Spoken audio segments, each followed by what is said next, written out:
At Mom's memorial, my dad gave my sister our art gallery and gave me an envelope with an old train ticket to find purpose. I took the train and watched their legacy crumble while she came back wanting to start over beside me. Hey, Reddit!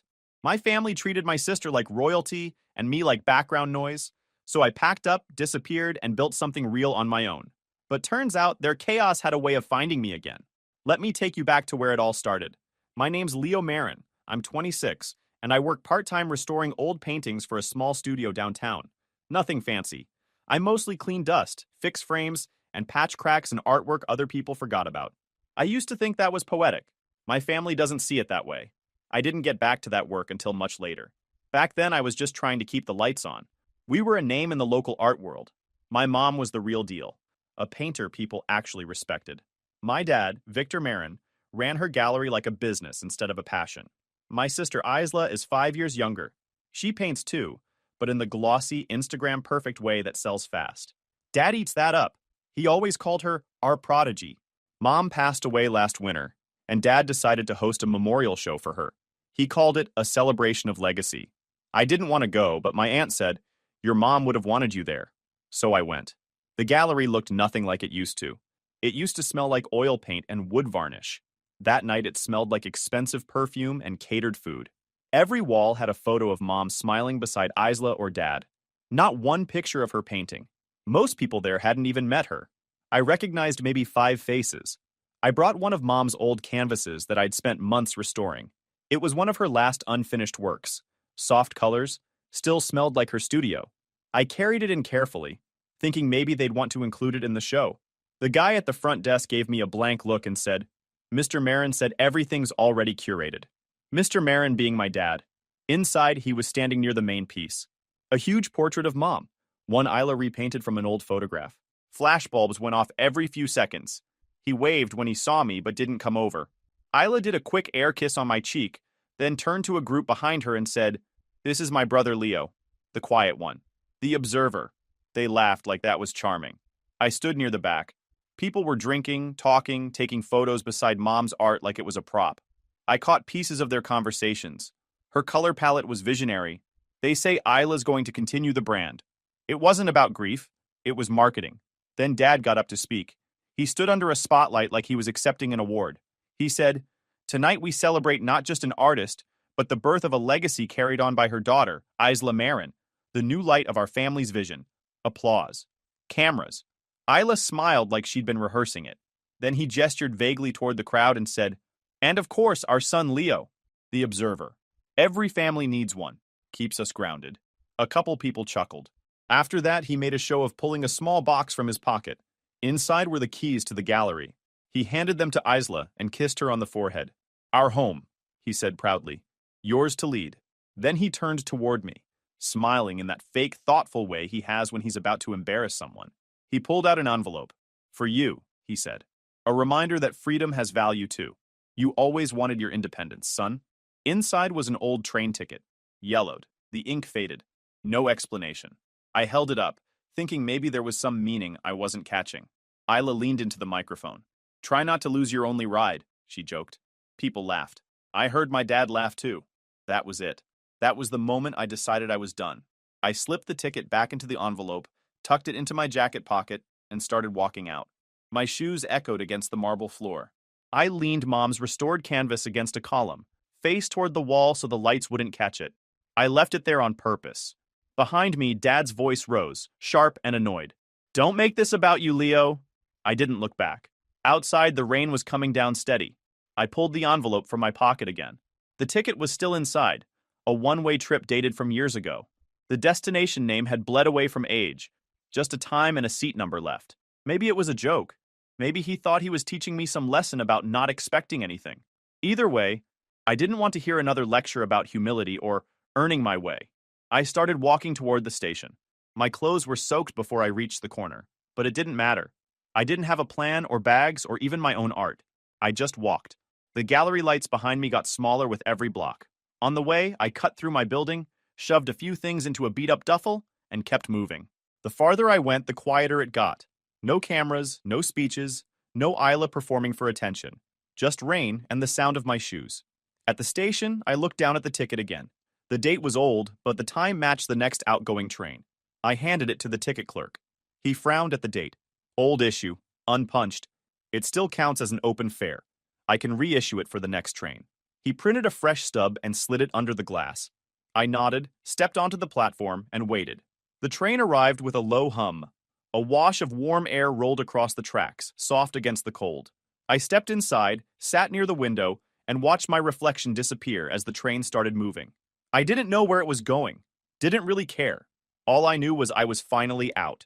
The train dropped me off in a city that smelled like rust and rain. The air was thick and gray, the kind that clings to your clothes. I got off with one duffel bag and no idea what came next. I just walked until I found a sign that said, "Rooms for rent." The place was a basement apartment behind a laundromat. The walls sweated moisture. The ceiling was low enough to hit my head if I stretched. The landlord, a man named Bill with a cigarette always hanging from his mouth, looked me up and down and said, "$200 a week, kid. Cash only." He called me kid even though I was 26. I handed him what little money I had left. He gave me a single key and said, "Don't clog the drain." Last guy did, and it flooded the whole damn floor. That was my welcome to the city. The room had one light bulb and smelled like detergent from the laundromat upstairs. The only furniture was a mattress on the floor and a table someone left behind. It wasn't much, but it was mine. The next morning, I started looking for work. No plan, just walked around asking every store with a help wanted sign. By noon, I had 3 options: unloading trucks at a warehouse, washing dishes at a diner, or cleaning buses at night. I took all 3. Days blurred together. Mornings, I hauled boxes. Afternoons, I scrubbed plates. Nights, I wiped down bus seats that smelled like spilled soda and old food. My hands cracked from the chemicals, and I came home too tired to think. But the rent got paid. When I had energy, I drew. Couldn't afford real supplies, so I took flattened cardboard from behind the laundromat and painted on that. Sometimes I'd find old wood panels in the alley. I mixed leftover paint from the warehouse with cheap brushes I bought at a dollar store. The apartment slowly filled with drawings. People from the street, faces I saw on the train, workers from the diner. I didn't sign them. Didn't think they were worth signing. Food was simple. Cheap bread, instant noodles, black coffee. I learned every brand of ramen by price. The kettle was the only thing in that room that worked perfectly. At night, when I finally sat down, I'd scroll through my phone. My data plan barely worked underground, but it was enough to see Isla's name everywhere. The voice of a new art generation. Isla Marin, continuing her mother's vision. Photo shoots, interviews, all perfect lighting and soft smiles. In one clip, Dad said, "Talent runs in the family." He didn't mention me. I wasn't angry anymore, just numb. It went on like that for months. Work, paint, scroll, sleep, over and over. Some nights I'd just stare at the concrete ceiling and listen to the pipes rattle when the laundromat ran. I told myself this was temporary, but I didn't know what better looked like anymore. Then came the night that changed things. It was late, past midnight. I was sitting on the last train home, half asleep. The car was almost empty except for a woman in scrubs sitting across from me. She looked exhausted, head tilted back, eyes closed, her phone sliding from her hand. A hospital badge hung from her pocket. She was a nurse. I pulled out my sketch pad. Habit. I started drawing her under the dim train light. Her face relaxed, shadows under her eyes, hair messy from a long shift. The train rocked gently, and my pencil scratched against the paper. Halfway through, I decided to record it. I balanced my phone against my backpack and hit record. Not for clout, just so I could remember what tired really looked like. The train screeched as we pulled into another stop, and she woke up. She noticed me drawing, blinked a few times, then leaned forward. I froze, half expecting her to be angry. Instead, she said quietly, "Is that me?" I nodded. She looked at the page for a long time, then smiled. Small, tired, but real. "No one's ever drawn me before," she said. I tore the page from my pad and handed it to her. "It's yours," I said. "If you don't mind, I was recording while drawing. Can I post it?" She thought for a second and said, "Sure. Just don't tag me. Let it be about the drawing." I nodded. She folded the paper carefully, like it was made of glass, and got off at the next stop. When I got back to my room, I watched the clip once. It was short, maybe 40 seconds. You could hear the hum of the train, the pencil strokes, her breathing. Nothing fancy, just real. I uploaded it before sleeping, wrote one line under it, for the ones nobody notices. Then I plugged in my phone, turned off the light, and lay down. The city was quiet except for the hum of the laundromat machines upstairs. I remember thinking it would probably get 2 likes, maybe from old coworkers. I fell asleep before it even finished uploading. The next morning, my phone wouldn't stop vibrating. Notifications stacked so fast the screen froze. The video of the nurse had exploded overnight. People were sharing it everywhere, not just liking it, but writing paragraphs underneath. Stories from janitors, teachers, delivery drivers, single parents. Stuff like, "I've worked 20 years and no one's ever looked at us like this." It was overwhelming but honest. I scrolled for hours between shifts just reading what people said. By lunchtime, I had 50 messages from strangers asking if I could draw their dad, their wife, their coworkers. I didn't answer anyone. I just kept sketching during my breaks. The warehouse guys started crowding around my phone before shifts, checking how many views the video had. One of them, a big guy named Mike, came over grinning. "Man, that's you, isn't it? My wife showed me that video last night. Said it made her cry." "You gotta keep doing that, bro. That's real stuff." I shrugged, trying not to look proud. "Just drawing people, man." "Yeah, but you're seeing people," he said. "There's a difference." That night, I decided to make it official. I didn't want anyone connecting it to my family name, so I picked a new one, Passenger. Felt right. I was always on the move, always watching. The account grew fast. Every post got more attention. Hashtags started showing up. Hashtag passenger portraits. Hashtag faces of work. Someone even started a subreddit for it. I kept my head down at work, but inside, I felt something I hadn't in years. Like I mattered again, even if no one knew my name. One night after a shift, I was scrolling through social media when I saw a familiar name trending. The Marin Legacy Gala. My stomach dropped. I opened the link. There was Isla, smiling beside a painting I knew immediately. One of mine. An old, unfinished piece from before I left home. I'd painted half of it in Mom's studio years ago. Isla had filled in the rest, changed the colors, and signed her name at the bottom. Reporters circled her, cameras flashing. My dad stood beside her with his arm around her shoulder. The interviewer asked, "Is this a new collaboration between you two?" Dad chuckled, saying, "A family collaboration, yes." I provided the foundation, she brought the light. Foundation. That was me. I watched the clip twice, then shut my phone off. The walls of my basement felt smaller than usual. I didn't yell or throw anything. I just sat there, thinking about how they always managed to take pieces of me and make them theirs. The next day, I started a new drawing. A street sweeper I'd seen that morning was pushing his cart down the block, holding a little pink toy car in one hand. He kept looking at it and laughing like it was the best thing in the world, probably something for his daughter. I sketched him right there while he worked. I called it The Ones Who Laugh. It wasn't sad or heavy. It was about joy surviving anyway. I posted it that night. The response was bigger than anything before. 3 days later, I came home to a small brown package on my doorstep. No return address, but I recognized the handwriting on the label. My father's assistant. My aunt must have given them the address. She was the only one who knew where I'd landed. Inside were a few things. Half-used brushes, some cheap snacks, and a short note. "Glad you found a rhythm. Sound of high. Collectors have been responding to lighter work lately." That was it. No signature. No warmth. For a second, I thought about throwing it straight in the trash. Instead, I took one of the brushes, the smallest one, the handle splintered near the top, and cleaned it up. That night, I painted again. It was a portrait of a man sitting alone at a bus stop under a flickering light. Just him, his backpack, and rain sliding off the bench. I called it Still Here. I posted it with no caption this time. By morning, the post had exploded. Journalists started reaching out. Hashtags doubled. Some people were writing think pieces about how Passenger captures modern resilience. I didn't read most of it. I didn't want to start believing my own hype. At work, Mike showed me an article on his phone. "Bro, this thing's everywhere now. You're officially viral. You could quit this job if you wanted." "Not yet," I said. "I kind of like keeping my hands busy." A few nights later, I got a call from my cousin on Mom's side. We hadn't talked in months. She said she'd been at dinner with my dad and Isla. Apparently, they were bragging about me. Not as me, though. She said my dad told people I'd finally learned marketing. He was taking credit for the idea like he'd taught me to be smart about publicity. Isla apparently agreed, saying, "It's good he's doing something useful now." I thanked my cousin for telling me.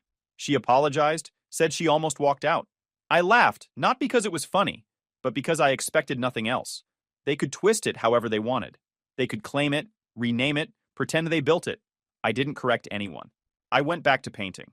About a month after Still Here, a journalist wrote an article about me, or about Passenger. The headline read, "The Anonymous Artist Painting the Overlooked." It ran in a small online magazine, but it spread fast. I didn't even know until Mike showed me on his phone during lunch. Dude, this is you, he said, scrolling. Listen to this. A mysterious painter capturing the quiet strength of ordinary people. Man, that's badass. The article described my work like it was a movement. It said Passenger wasn't chasing fame, just humanity. I laughed a little at that part. Humanity was a nice word for being broke and tired. After that, people started sending money. Not to me, but to the shelter where I drew sometimes. The staff said they were getting donations from all over. For Passenger's friends? The email said. It felt good, like something small was actually doing something. Then came the guessing games. Comment sections filled with people trying to figure out who I was. Some thought I was an older European artist reinventing himself. One said I was probably an ex-corporate guy who snapped and found peace through paint. Someone else insisted Passenger was a collective, not one person. I didn't say a word.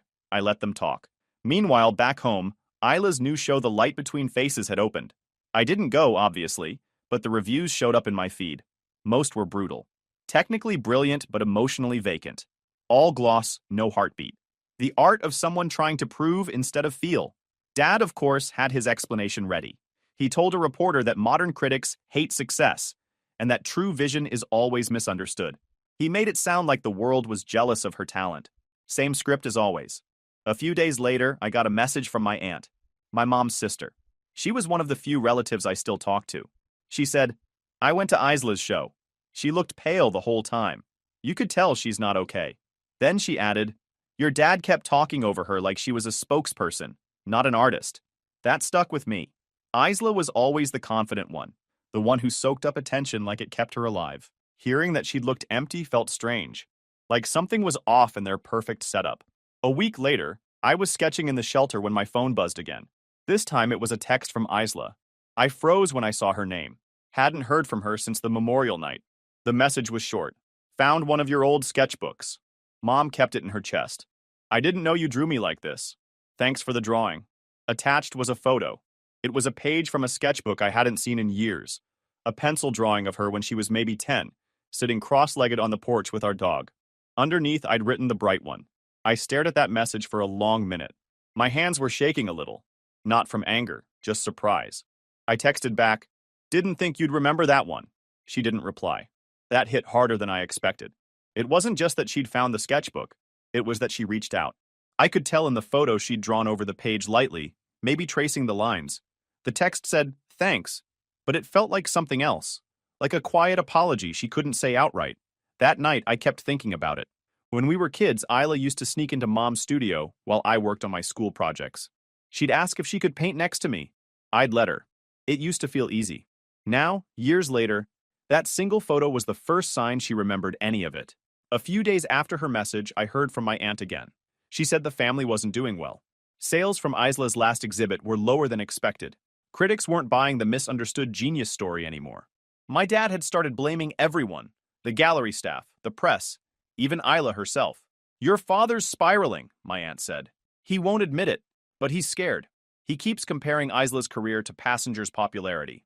I think he knows it's you. I doubted that. My dad lived in denial so deep, he'd probably convince himself I was a marketing intern before believing I was the artist people loved. I didn't respond to Isla's text again. There was nothing else to say. But I saved the photo of the sketchbook. It reminded me that maybe, for once, she saw what I was trying to show the world. That art isn't supposed to prove worth. It's supposed to recognize it. The next week, I went back to the train and drew again. This time, it was a security guard eating a sandwich in an empty car. I posted it with a simple caption, still working. It didn't matter how many likes it got. I just wanted to keep seeing people who weren't being seen.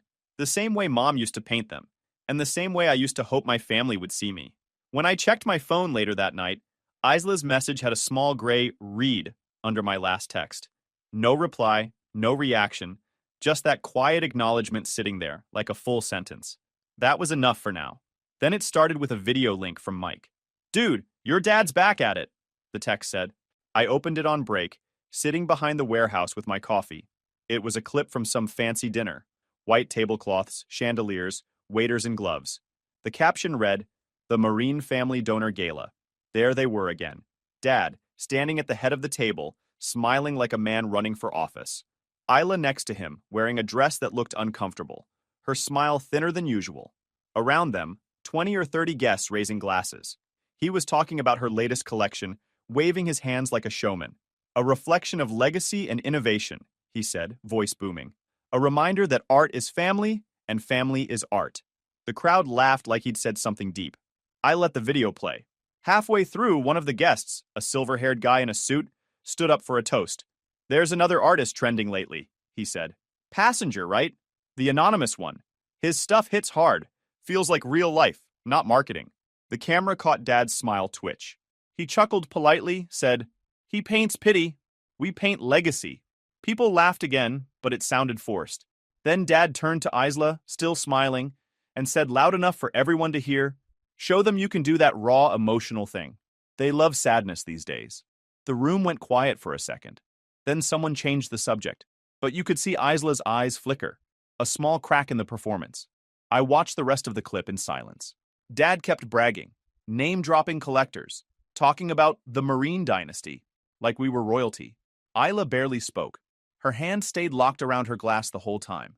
Later that week, more clips surfaced. Someone at the dinner had filmed everything. Dad lecturing about art, showing off Isla's new work, pretending it was a cultural moment. Comments online weren't kind. "The daughter looks miserable. The dad's trying too hard." Still, they pushed forward. A few days later, Isla released a new painting online. Big canvas, muted colors, dramatic lighting. You could tell she'd tried to copy the emotion from my work without understanding why it worked. She painted all night, according to what my aunt later told me. When it was done, it looked perfect. Balanced, technical, clean. But when you looked closer, it felt empty. Like something built to be admired, not felt. Critics noticed. The morning after the release, articles popped up calling it a clean imitation of life. Others said it was pretty but hollow. I didn't feel good about it. I wasn't rooting against her.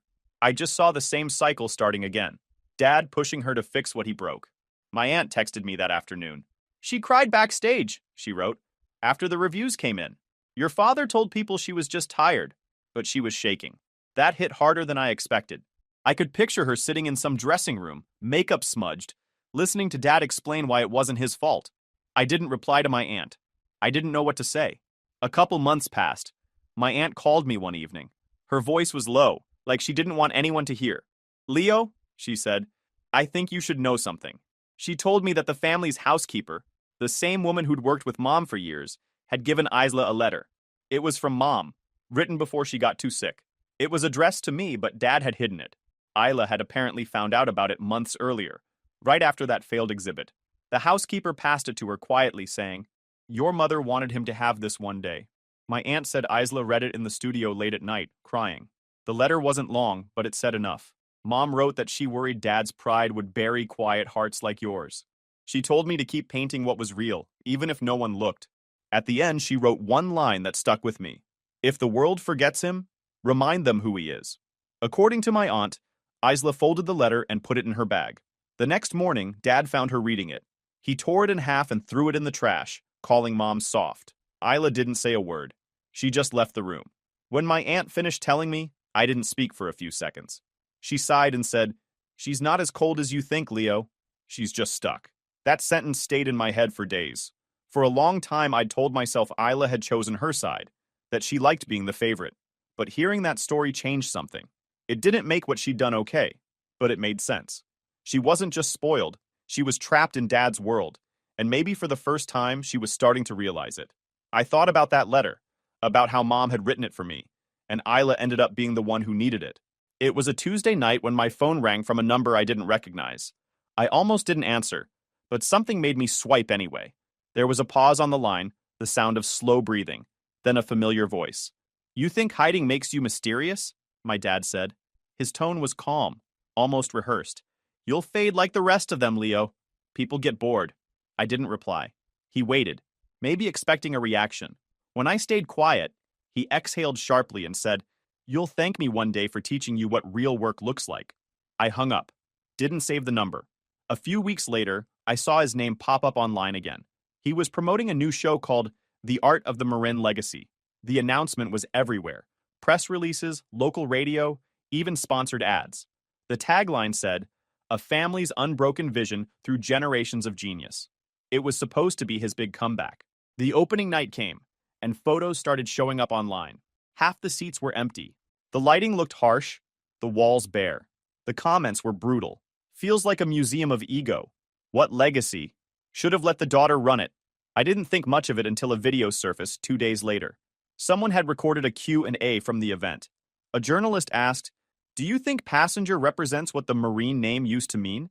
The emotional connection your family was once known for?" I watched the clip. My dad froze for half a second, then smiled. Too wide, too fake. "Passenger?" he said, laughing dryly. "He's a beggar with a brush, a fraud who sells misery to sentimental fools." The crowd went silent. He kept talking, voice rising. "That kind of pandering isn't art. It's pity packaged for likes." The video cut off there, but it didn't matter. That 30-second meltdown was enough. It spread across every platform within hours. People clipped it, remixed it, turned it into memes. By morning, news outlets were reporting on sponsors pulling their support. The gallery's main investor dropped out. Within a week, several artists withdrew from showing under the Marin brand. I found out because Mike shoved his phone in my face during a lunch break. "Dude, your dad's trending again," he said, grinning. Not in a good way. I took the phone and watched the clip again. Dad red-faced, shouting, trying to control a room that had already stopped listening. When I gave the phone back, Mike asked, "You okay?" "Yeah," I said. "I'm fine." And I was. I didn't laugh. I didn't cry. I didn't feel much at all.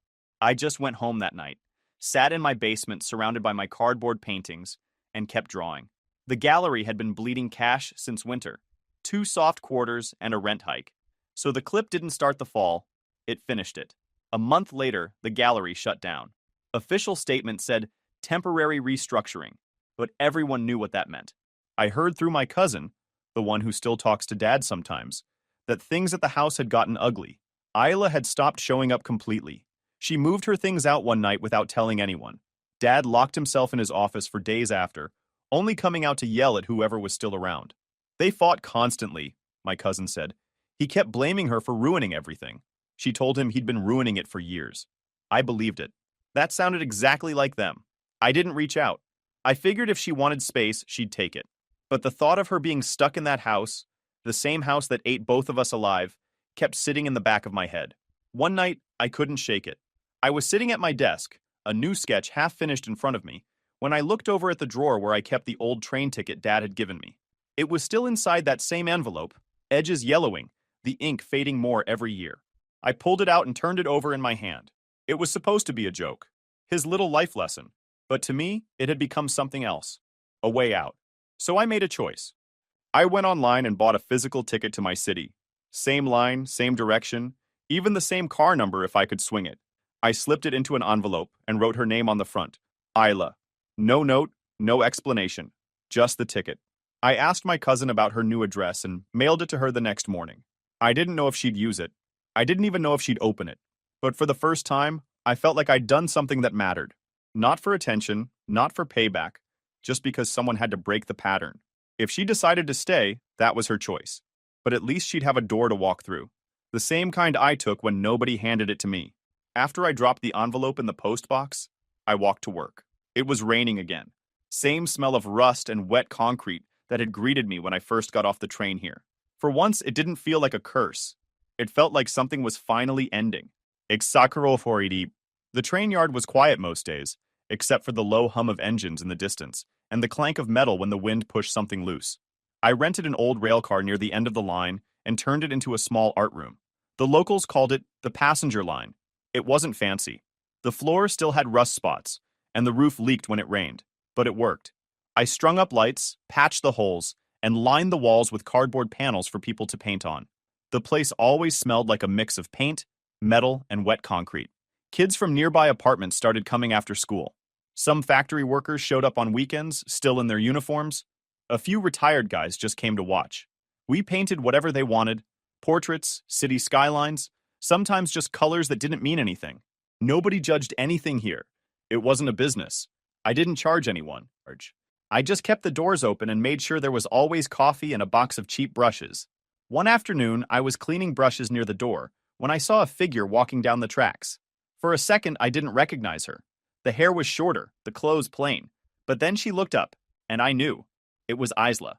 She looked smaller somehow, not physically, but like she'd finally dropped the act. She stopped a few feet from the doorway and said, "Hi." "Hey," I said back. She stepped inside, looked around slowly. "This is yours?" "Yeah." We sat on opposite sides of the table. Neither of us said anything for a while, just the sound of the trains passing in the distance. Then she spoke softly. "I read Mom's letter." I nodded. "I know."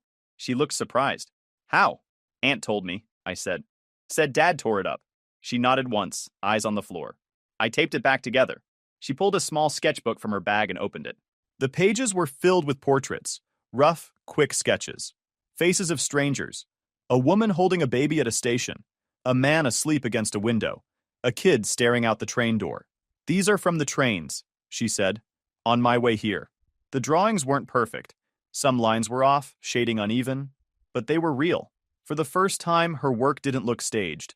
I flipped through them slowly. "They're good," I said. "You stopped trying to prove something." She smiled faintly.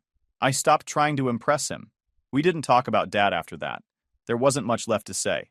I handed her a brush and pointed to a blank section of wall. "You want to paint?" She hesitated for a second, then nodded. We painted side by side. No plan, no theme. Just shapes, faces, colors, whatever came out. Some of the kids watched us quietly, not realizing who she was. That felt right. Over the next few weeks, she kept coming back. Sometimes she helped the kids paint. Sometimes she just cleaned or made coffee. She didn't post anything online. Didn't mention her name. She didn't have to.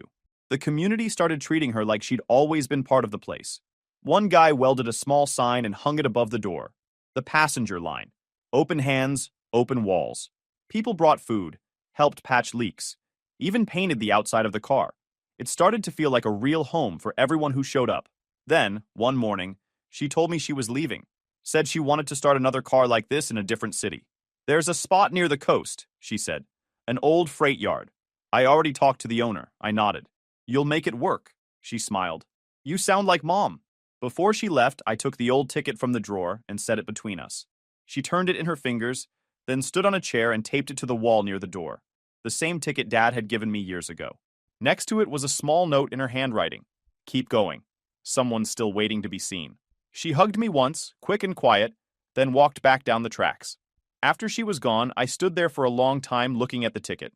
The edges were more yellow now, but it felt different, like it finally meant something good. That night, after locking up, I sat by the door and listened to the trains passing. The air smelled like paint and rain again. A week later, one of the volunteers, an older guy named Ray, told me he'd seen a post online about a new community art car 2 states over. He showed me a photo. The design on the door was the same as ours, just painted in blue instead of red. He said, "Guess your sister's got one running too, huh?" I nodded.